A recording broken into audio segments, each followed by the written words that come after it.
नमस्कार, आप देखिए राजधानी समाचार। बात की जाए मध्य प्रदेश की राजगढ़ लोकसभा सीट की। राजगढ़ लोकसभा सीट पर बड़ा कांटे का मुकाबला है, जनता ऐसा करी। लेकिन एक तरफ दिग्गज नेता कांग्रेस के दिग्विजय सिंह हैं, दूसरी तरफ है रोडमल लांघा जो 2 बार के सांसद हैं। हमारे साथ वो जनप्रिय नेता हैं पुरुषोत्तम डांगी जो पूर्व विधायक हैं ब्यावरा के।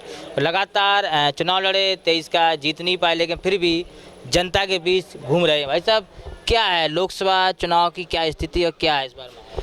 इस बार माहौल आदरणीय राजा साहब के पक्ष में है और आदरणीय राजा साहब राजगढ़ लोकसभा सीट से चुनाव जीतेंगे। वहीं बात की जाए की तो 10 साल के कार्यकाल में वो किसी भी गांव में उनका ना तो आना जाना रहा, ना कोई संपर्क है और ना ही कोई सांसद निधि से कोई विकास कार्य किसी गांव में देखने को मिलता है। दूसरी तरफ कांग्रेस के उम्मीदवार आदरणीय राजा दिग्विजय सिंह साहब हैं जो हमेशा लोगों की सेवा में तत्पर रहते हैं।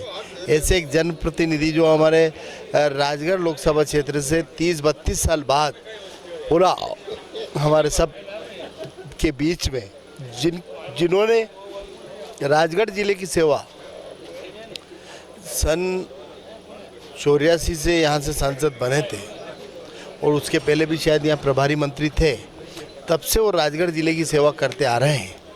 और सवाल ये है कि भाजपा ये कह रही है कि मोदी जी और राम मंदिर के नाम पर रोडमल लांघा जी चुनाव जीतेंगे यहाँ।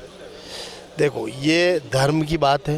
वो तो धर्म की बात कर ही रहे हैं ना, खुलेआम कर रहे हैं। हमारे यहाँ पर संसदीय प्रणाली लागू है ना। कई देशों में राष्ट्रपति प्रणाली लागू है जहाँ डायरेक्ट आम मतदाताओं से राष्ट्रपति चुना जाता है। अब हमारे यहाँ तो आप लोकल स्तर पे किसको पकड़ेंगे, लोकल स्तर पे किससे काम कराएंगे? रोडमल नागर जी ने एक भी सवाल इस जनता के लिए उठाया हो तो बताओ। हमारे अभी बोरदा गांव में थे हम, जहाँ पे कॉलोनियाँ नहीं मिल पाई लोगों को। पूरे गांव में कच्चे मकान है ना, मुश्किल से 5-10% पक्के मकान बने होंगे। तो ऐसी अभी छोटी छोटी समस्याएं लेकर कोई भी मोदी जी के पास तो नहीं जाएगा ना, है कि नहीं? राम मंदिर है, राम हमारे भी हैं, राम सबके हैं। तो राम से हम क्या राम को नहीं मानते क्या, है कि नहीं? रामलला तो हमारे बीच थे, हैं, रहेंगे। और दूसरा रहा सनातन धर्म। जब लोग जंगलों में रहते थे, जब मुगलों का शासन था, जब अंग्रेज़ों का शासन था, जब हमारे सनातन धर्म का कोई कुछ नहीं बिगाड़ पाया, तो आज हमारे सनातन धर्म का कौन क्या बिगाड़ सकता है? पिछली बार 2019 लोकसभा चुनाव में भी एक सीट खाली कांग्रेस मध्य प्रदेश जीत पाई, छिंदवाड़ा। इस बार बीजेपी करेगा 29 की 29 जीतेंगी, ऐसा हमारा दावा है। 400 पार नारा है।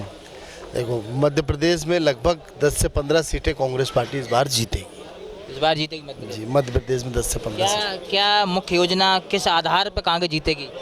देखो, कांग्रेस ने आधार तो बहुत बड़ा आधार है, देश को आज़ादी दिलाई है। आज जिस देश में सुई तक नहीं बनती थी, उसमें हवाई अड्डे, ट्रेनें, रेल पटरी और बड़े बड़े फैक्ट्रियां, कारखाने लगाए। और इंदिरा गांधी जी ने सन 72 में उसके पाकिस्तान के 2 टुकड़े कर दिए, परमाणु बम परीक्षण किया। तो जब हमारे यहाँ कुछ नहीं बनता था, कांग्रेस ने इतना विकास किया है और ये तो सब बेच रहे हैं। राजगढ़ में 5 विधानसभा सीटें हैं, 5 भाजपा के विधायक हैं और 2 मंत्री हैं और राजगढ़ में पूरी भाजपा है, नीचे से ऊपर तक जिला पंचायत अध्यक्ष छोड़ते हैं। तो वो तो लगातार चुनाव जीत रहे और उनको तो एक ताकत भी है नेताओं की। दिल्ली में कुछ दिन पहले लोकसभा में भाजपा जीतती है और कुछ दिन बाद आप पार्टी की सरकार बन जाती है। 3 MLA आते हैं मात्र भारतीय जनता पार्टी की। ये तो जनता है साहब। इस बार में भी दिल्ली जैसा खेल होगा क्या? राजगढ़ में भी दिल्ली होना ही है ना, होना ही है, तय है, वो तो होना ही है। ऐसा कुछ नहीं है। वहाँ आपने दिल्ली का प्रमाण देखा है ना, जहाँ कुछ समय पहले ही लोकसभा में सारे भाजपा के लोगों को जिता दिया और विधानसभा में आप पार्टी के नेताओं को जिता दिया। तो इसी प्रकार अब लोकसभा में कांग्रेस को जिताएगी जनता। पुरुषोत्तम डांगी हैं जो अपने ही अंदाज में बात कर रहे हैं कि दिल्ली जैसे परिणाम आएंगे, क्योंकि सांसद तो वहाँ भाजपा के जीते लेकिन विधायक आम आदमी पार्टी जीते। अब राजगढ़ लोकसभा सीट में क्या दिग्विजय सिंह ये सीट निकाल पाएंगे, क्योंकि लगातार मध्य प्रदेश में कई बड़े कांग्रेसी नेता भी भाजपा का दामन थामे, लेकिन यहाँ पर ऐसा भी कोई बड़े नेता नहीं गए हैं। जुड़े हमारे साथ न्यूज़ रिपोर्ट राजगढ़ लोकसभा।